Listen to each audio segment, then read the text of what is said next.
Hi, I'm the Reverend Emily Zimbrick-Rogers. And I'm Emily Given.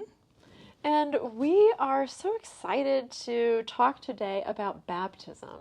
And we're doing something a little bit different. Historically, we've had a chance the week before or the day before to gather and to be able to talk about why it's important. But we know that more than just the moment, but actually the community is important. So we've shaped a new program, a new ministry to be a little bit different. So 4 times a year, we're going to have an in-person class where parents and godparents, if they're close by, can come in community with one another and us and get to know each other, talk about what does baptism look like in your own life and the life of your family? What do you hope for baptism to look like for your child in moving forward in a family of faith? Sometimes people come and don't quite understand what baptism is. And so in the church, we have these wonderful opportunities to be able to celebrate our life milestones. We call them sacraments. It's a way that we do something that we can see to communicate things that we cannot see. So it's an outward sign of an inward and spiritual grace, is what it says in the prayer book. And so baptism is one of those times. It's actually one of the 2 major times. We consider baptism and communion the most important pieces of our life together.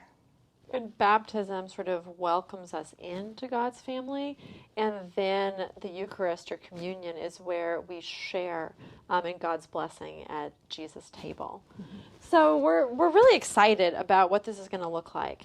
And we had the first class just a week or so ago where families and we gathered together to talk about how do you choose a godparent?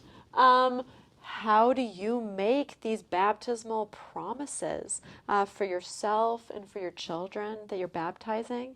And this is going to be an opportunity for families to get to know one another and keep gathering over the next couple of years as they get involved in the life of faith at St. David's. In the Episcopal Church, we recognize one baptism, that doing that once is the invitation of the Holy Spirit into your life, and that is something that does not have to happen again. Once you do it, it is, the prayer book actually calls it indissoluble. Isn't that what they call it? Yeah. That it cannot ever be removed from you, that is forever part of who you are.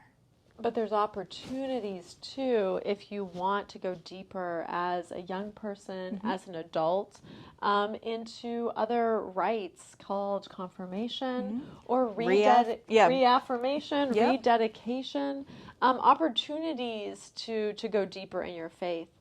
To live out your baptism in the world.